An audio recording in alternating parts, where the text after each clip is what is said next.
Wouldn't you like to know what Jesus actually wrote down in the ground? It would have been kind of interesting. We don't know, and we probably will never know, because first of all, it's none of our business. But God knows what He is doing. Jesus knew that the Pharisees and they were trying to trap Jesus. Either you would have to say, no, don't kill her, don't do that to that.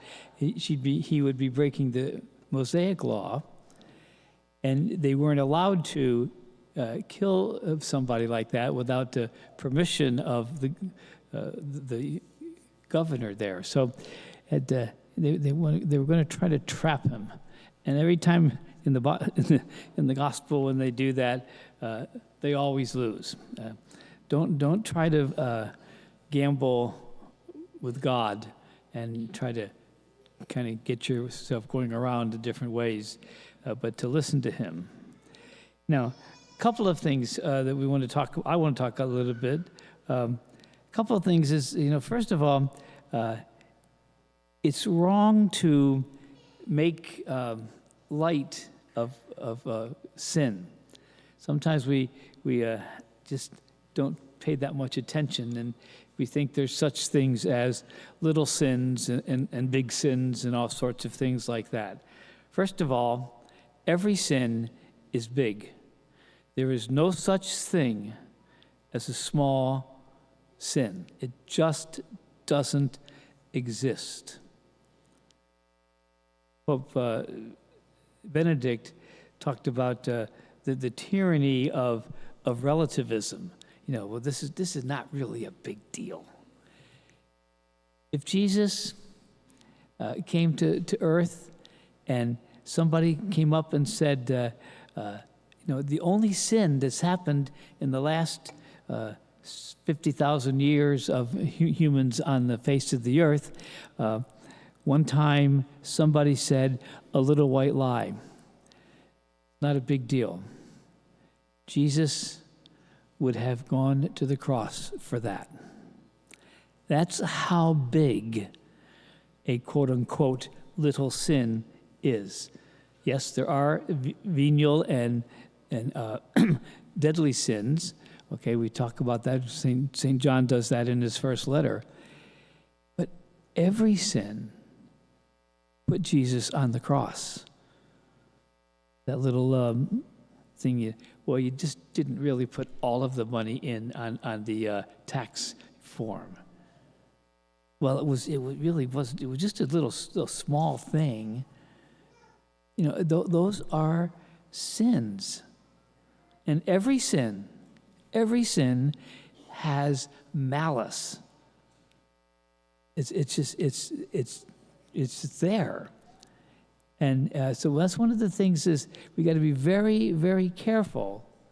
We're thinking, this is kind of small, so let's not worry about it too much. But it's terrible, and so we have to really kind of start thinking about, wait a minute, I am a sinner. I am a sinner, and I think all of us are sinners. But with these sins that are there, so let's try to get that outside of your lexicon. Don't even talk about a small sin. It's all bad. It's all filled with malice. Oh, Monsignor, you're kind of getting a little kind of off the rails there. Well, raise your hand if you would be okay with somebody talking about behind your back about something you did. See, nobody did. Nobody wants that to happen. Nobody wants to happen. But it happens, and we have to be so careful.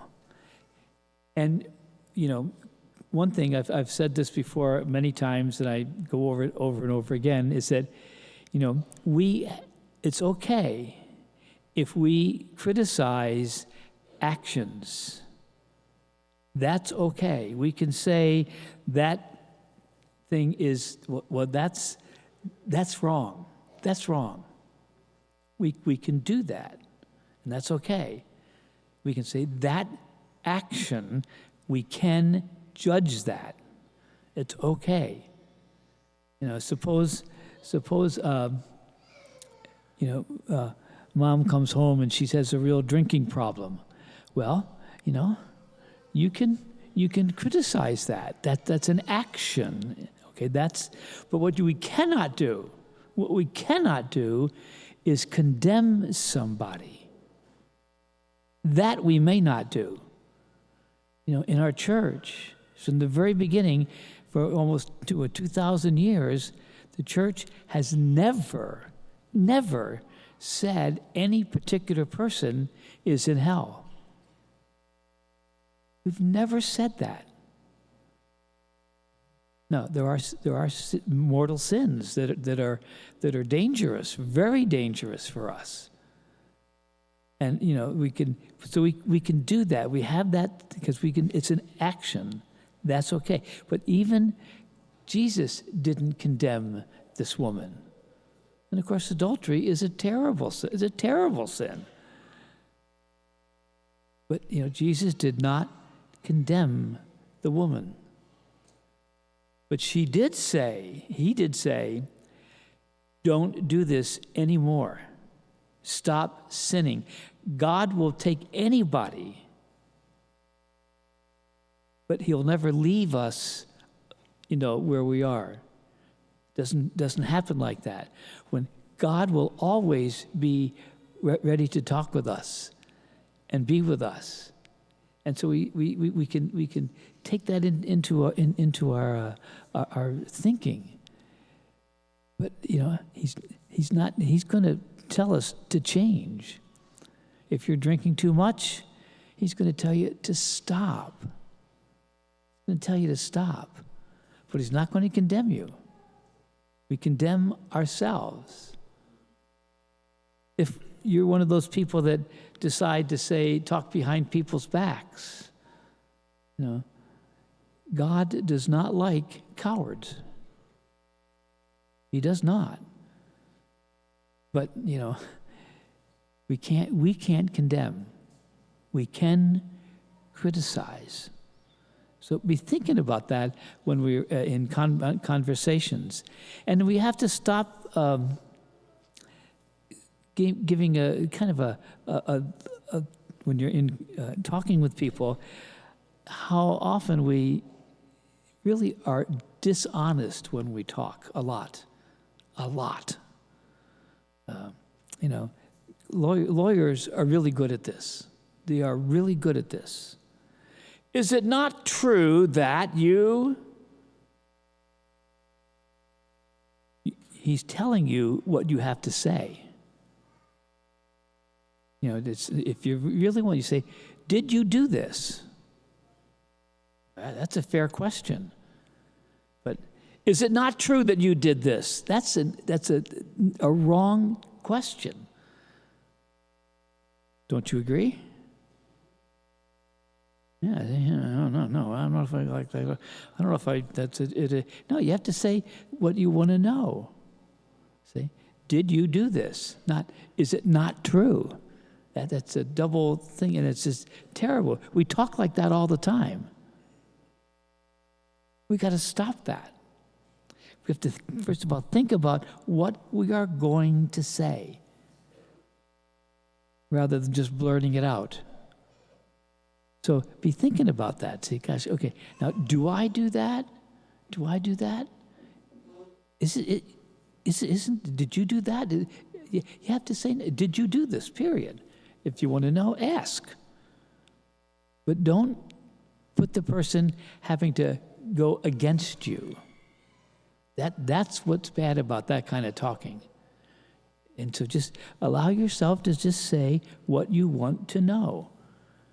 And of course, if we do that, we'll probably talk a lot less because we don't want to have to say it like that. And maybe that would be good if all of us didn't talk so much. Maybe that would be good for all of us. But we have some that type of thing.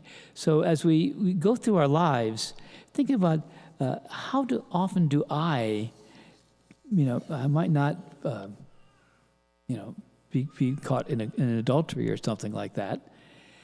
But today, think about when you go home today, take 15, 20 minutes just by yourself.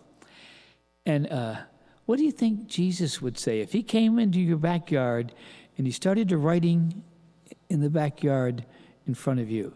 What would he write? What would he write over you? Don't answer that out loud. You see, you know, okay? And let us kind of think, okay, what is Jesus writing on my heart today? On my mind today? And, even if it's not right, Jesus will not condemn you. He will tell you and me not to sin.